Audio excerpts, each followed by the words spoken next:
বন্যপ্ৰাণী এলেকা উন্নয়ন আৰু কল্যাণকামী ন্যাসৰ সৌজন্যত আৰু সদৌ অৱসৰপ্ৰাপ্ত বন বিষয়া সন্থা আৰু পশ্চিম কামৰূপ বন সংমণ্ডলৰ যৌথ উদ্যোগত বিশ্ব পৰিৱেশ দিৱস উদযাপন। বিশ্ব পৰিৱেশ দিৱস উপলক্ষে আজি পশ্চিম কামৰূপ বন সংমণ্ডলৰ অধীনস্থ লোহাৰঘাট বনাঞ্চলিক কাৰ্যালয়ৰ সমীপৱৰ্তীত লোহাৰঘাট উচ্চতৰ মাধ্যমিক বিদ্যালয়ত বন্যপ্ৰাণী এলেকা উন্নয়ন আৰু কল্যাণকামী ন্যাসৰ সৌজন্যত আৰু সদৌ অসম অৱসৰপ্ৰাপ্ত বন বিষয়া সন্থা আৰু পশ্চিম কামৰূপ বন সংমণ্ডলৰ যৌথ উদ্যোগত আৰু লোহাৰঘাট আঞ্চলিক বন বিষয়াৰ কাৰ্যালয় আৰু লোহাৰঘাট উচ্চতৰ মাধ্যমিক বিদ্যালয়ৰ সহযোগত বিশ্ব পৰিৱেশ দিৱস উদযাপন কৰা হয়।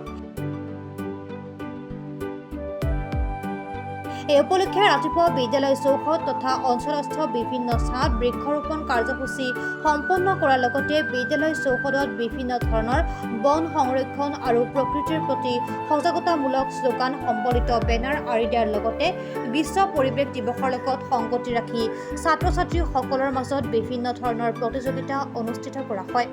লগতে দুপৰীয়া অনুষ্ঠিত কৰা এক মুকলি সভা অনুষ্ঠিত কৰা হয়, য'ত বননি সংৰক্ষণৰ ওপৰত সজাগতামূলক ভাষণ দিয়া হয়, লগতে প্ৰতিযোগিতাসমূহৰ বঁটা বিতৰণ কৰা হয়।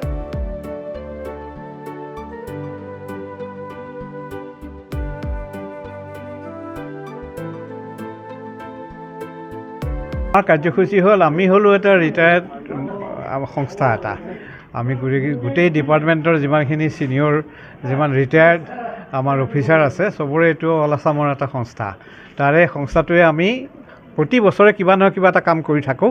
যিমান পাৰোঁ আমি এখন আলোচনী উলিয়াওঁ প্ৰতি বছৰে, আজি কেইবাবছৰৰ পৰা উলিয়াই আছোঁ। তাৰে তেখেত সম্পাদক আৰু তাৰ বাহিৰেও আমি এনেকৈ স্কুলত সজাগতা সভা পাতি থাকোঁ।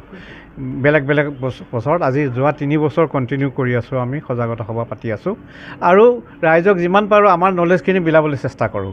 কাৰণ আমাৰ লাষ্ট ষ্টেজ, আমি এতিয়া যিমান কৰিব লাগে কৰিলোঁ, কৰাৰ পিছতো পৰিৱেশটো এতিয়া খুব বেয়া হৈ গৈ আছে এতিয়াও। গতিকে এইটো ক্ষেত্ৰত আমি কিমানখিনি বচাবলৈ চেষ্টা কৰিব পাৰোঁ, পিছৰ ভৱিষ্যতৰ ল'ৰা ছোৱালীবোৰৰ কি হয় সেইটো বিষয়ে কেনেকৈ তেওঁলোকক বচাব পাৰে তেওঁলোকৰ ফিউচাৰটো, সেইটোৰ কাৰণে চিন্তা কৰিবলৈ অকণমান আমি যিখিনি আমি জানো সেইখিনি বিলাবলৈ চেষ্টা কৰোঁ চবৰ ওচৰত আহি। আমি উত্তৰ প্ৰজন্মক এইটোৱে ক'ম যে গোলকীয় উষ্ণতাত আমাৰ ইয়াত যিটো হৈছে, কি আমাৰ গছখিনি কটা বা যিয়ে হওক পলিউশ্যনটো গোটেই পৃথিৱীতে হৈছে।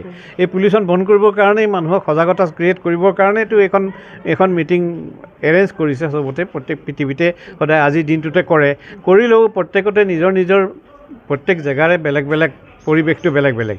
এতিয়া ইয়াতে আমাৰ গুৱাহাটীতে ধৰা, এতিয়া মই যিটো দেখিছোঁ, এতিয়া আমাৰ নতুন ৰাস্তা বনাইছে, কিবা বনাইছে, ডেভেলপমেণ্ট হৈছে। ডেভেলপমেণ্টৰ নামত নেশ্যনেল হাইৱেত গছ কাটিয়ে শেষ কৰিছে।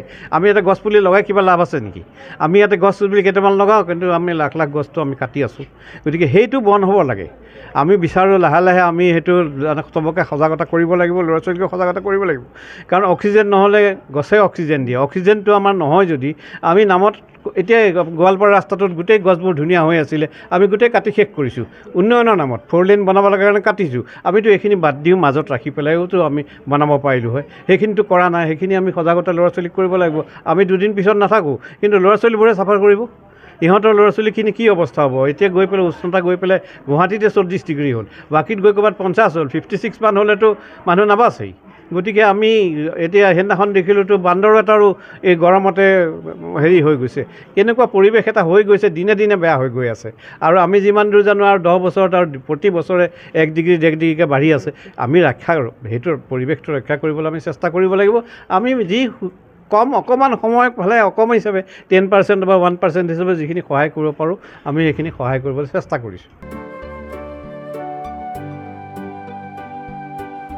নিউজ ডেস্ক ৰিপোৰ্ট, প্ৰাত টাইম ডিজিটেল।